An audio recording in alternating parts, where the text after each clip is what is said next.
Yeah, that's a good point. And then from like book inception to like when does the marketing kind of start coming in for a book? Like, is it right after they announce the book that the marketing comes through, or how do you kind of think about when that starts in a book cycle? Yeah. Yeah, so it's sort of a very long cycle. I think people don't necessarily think about how long it takes, but it's like 2 to 3 years sometimes to get a book on shelves. And so the marketing sort of comes in different times depending on the book campaign, but the marketing definitely comes in a little bit in the later end. So usually by the time a manuscript is done or about to be done, the marketing team gets pulled in. People are assigned to whatever titles they're going to be working on, and that's probably about a year or so ahead of pub. But before that, the editor has found the book, the editor has acquired the book, the editor has edited the book. A lot of stuff has gone on behind the scenes to even get to when the marketing team is assigned, and then things sort of kick off from there on the marketing side. So yeah, usually about a year to 9 months, we do sort of large group-wide conversations via, all of the imprints between editorial and marketing and publicity, where editorial just sort of talks about what books they have coming up, pitches them all to the whole marketing team essentially, and then sort of assignments come in from there. And then the marketing campaigns kick off starting about that time.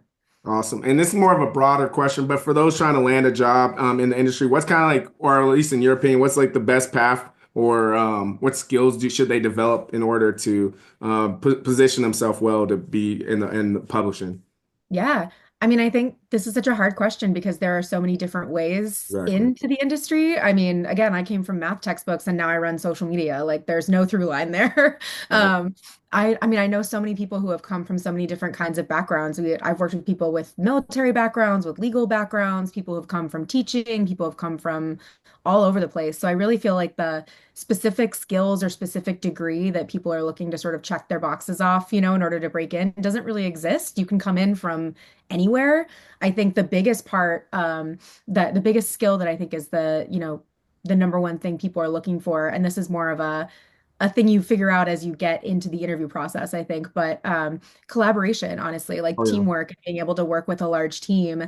I think, bookworms and publishing people in general have this reputation of being very solitary. We're all sitting there reading at our desks. It's like one person, but it's not. I mean, like I said, there's massive teams of people and they're all working together on this one, shared goal. And so being able to, show in your resume and your cover letter and in your interview that you have experience working with large teams, that you are a very collaborative and creative person is applicable across any position across the industry. But there's really no one-to-one, degree or skill set or anything. My skill set and my degree have nothing to do with the designer's skill set and degree. They're artists. Right.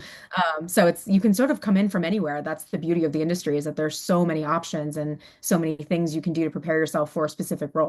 If you enjoyed that clip, make sure you head over to www.bookupapp.com to download our app so you can connect with your favorite bookish content creators, start conversations, and start your own book club.